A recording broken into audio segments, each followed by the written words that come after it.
Alright guys, we got deliveries to talk about, but first let's talk about infrastructure deployed in the month of December. First of all, Happy New Year to everyone.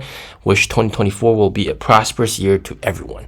So they deployed 126 swap stations in the month of December, with 56 of them being on the highway. So that puts the total at 2,316 swap stations by the end of 2023, with including 747 highway swap stations. And that comes out to about 4.2 swap stations deployed per day, which is insane to think about. Now, charging infrastructure is also very important. Charging stations, all right. NIO added 121 charging stations with 666 charging piles in the month of December. So that adds the total to 3,594 charging stations and 21,049 chargers. And that equates to about 4 charging stations added every day, or 22.2 charging piles added every day.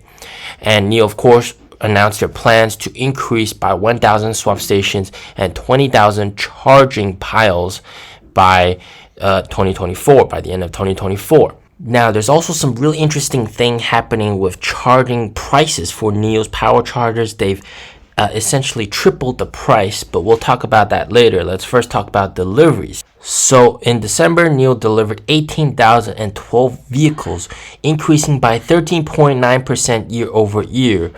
And that is much better than my anticipated 16,000 deliveries.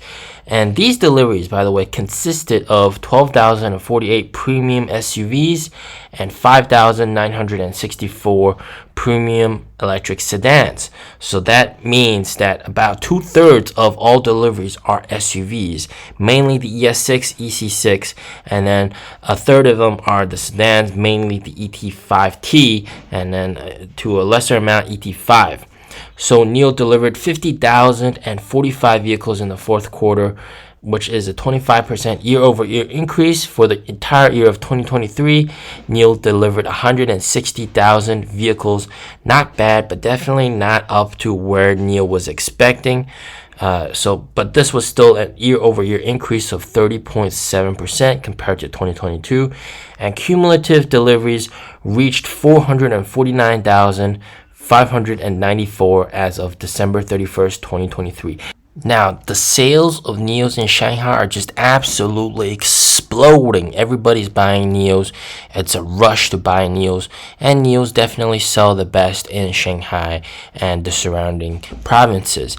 Now, how does NIO's deliveries compare to some of its peers?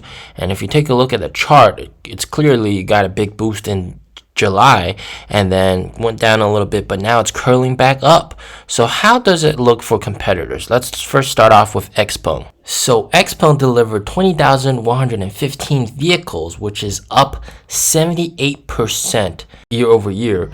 But their total deliveries for the year, 141,601, which is actually lower than NIO's 160,000.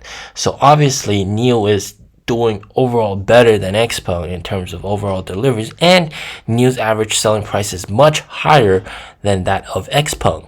Now let's take a look at Huawei Aito. They delivered 24,468 vehicles, and look at the pre-order numbers for the M9, 30,000 pre-orders. Now, a big reason why Aito sells a lot is because they do offer extended range electric vehicles with gasoline, which is the secret cheat code. Another company with EREVs is obviously Li Auto, and taking a look at their deliveries, they delivered 50,000 for the month of December, which is absolutely crazy.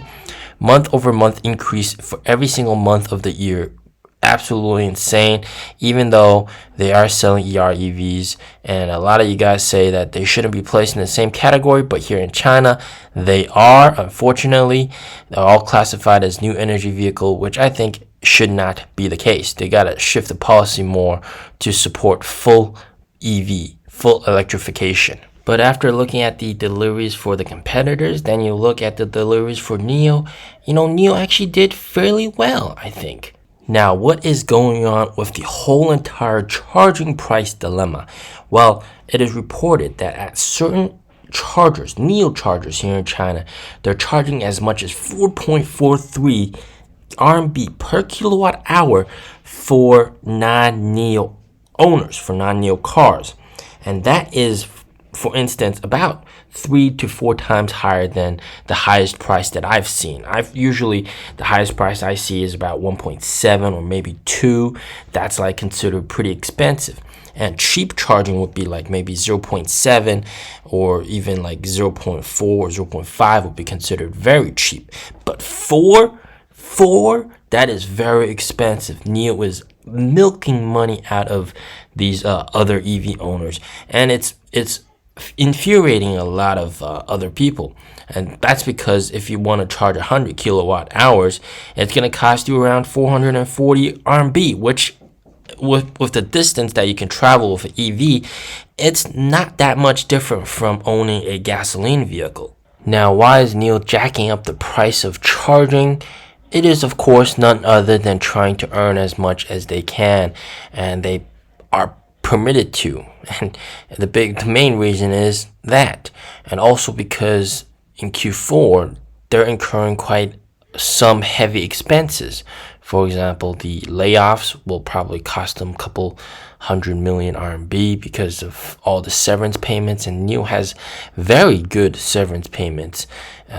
So that's going to cost them some money, and also because they spend a lot of money to repurchase the factory from JAC to make it their own factory. So all of that is very expensive. So they got to find ways to get that money back.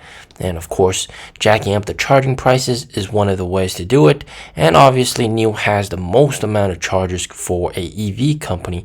So NIO can do that. And even at some of the more rural charging areas that don't really see a lot of charging volume, it's very reasonable for NIO to do that because the usage rate is very low. So NIO has to jack up the price to make it more profitable at that charging location, which all makes very good sense. Now, some of these good deliveries will definitely carry its way into January, and by spring, they're definitely going to have some incentives to really push out higher delivery numbers. Or at least they will try. Remember, the main reason deliveries are exploding for NIO in Shanghai and these areas is because the policy of getting a license plate is going to go away, and it's going to become much harder, 3 times harder. I've talked about that many times. So NIO will definitely have to come up with incentives to counteract this negative effect from the policies. So that's something to look forward to. We'll see what policies they come up with. I think NIO has a lot of weapons to use, and sales will definitely be tough, but we'll have to see. Hopefully, it'll rise to the sky. As always, stay safe, stay healthy. Peace out.